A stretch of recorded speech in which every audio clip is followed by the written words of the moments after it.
नमस्कार आमार यूट्यूब चैनले सकल छात्र छात्री के स्वागत। आज के आमी विद्यासागर यूनिभार्सिटी थार्ड सेमिस्टार থেকে একটি প্রশ্ন নিয়ে একটি সাজেশন নিয়ে এসেছি, যেটি হচ্ছে থার্ড সেমিস্টারে যারা 2024 সালে পরীক্ষা দেবে ডিএসসি বেঙ্গলি থার্ড সেমিস্টারের পেপারটির নাম হচ্ছে কথা সাহিত্য নাটক এবং প্রবন্ধ।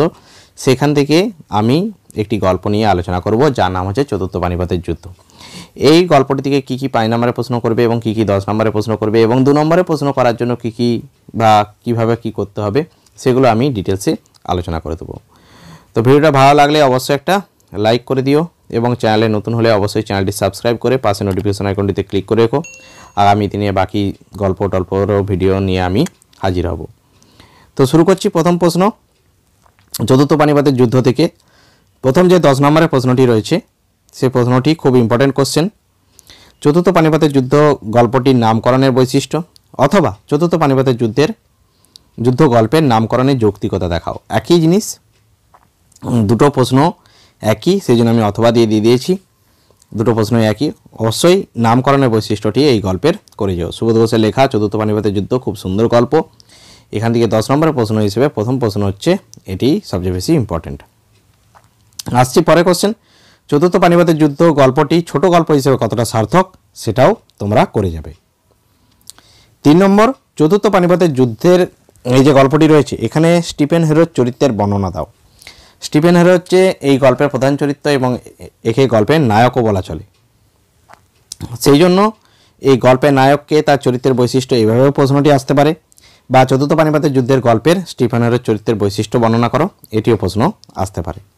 অতএব দুটি প্রশ্নের উত্তর একই হবে, করে যেও, আশা করি কমন পাবে।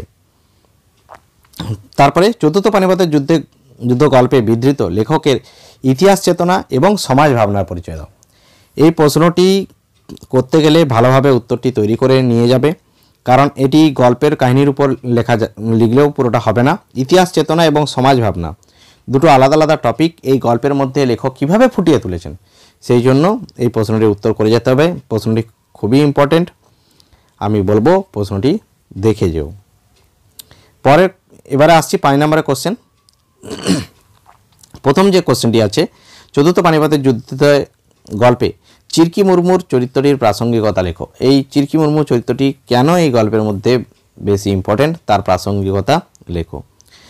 পরে কোশ্চেন, চতুর্থ পানিপথের যুদ্ধ গল্পের মূল বৈশিষ্ট্য কী বা গল্পটির বৈশিষ্ট্যগুলি কী কী সেইটি ইম্পর্টেন্ট কোশ্চেন।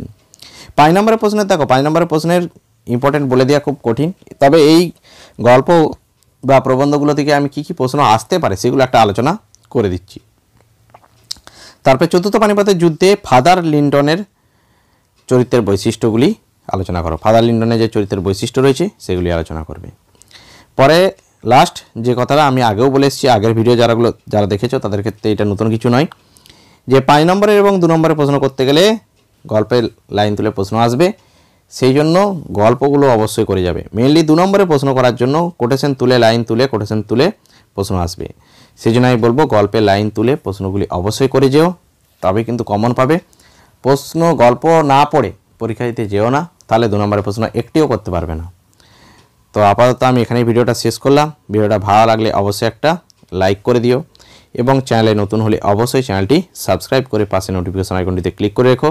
বাকি যে গল্পগুলি রয়েছে সেই গল্পগুলি নিয়ে আমি খুব তাড়াতাড়ি ভিডিও দেব এবং খুব তাড়াতাড়ি সিলেবাসটি শেষ করব। আপাতত ভিডিওটা এখানে আমি শেষ করলাম।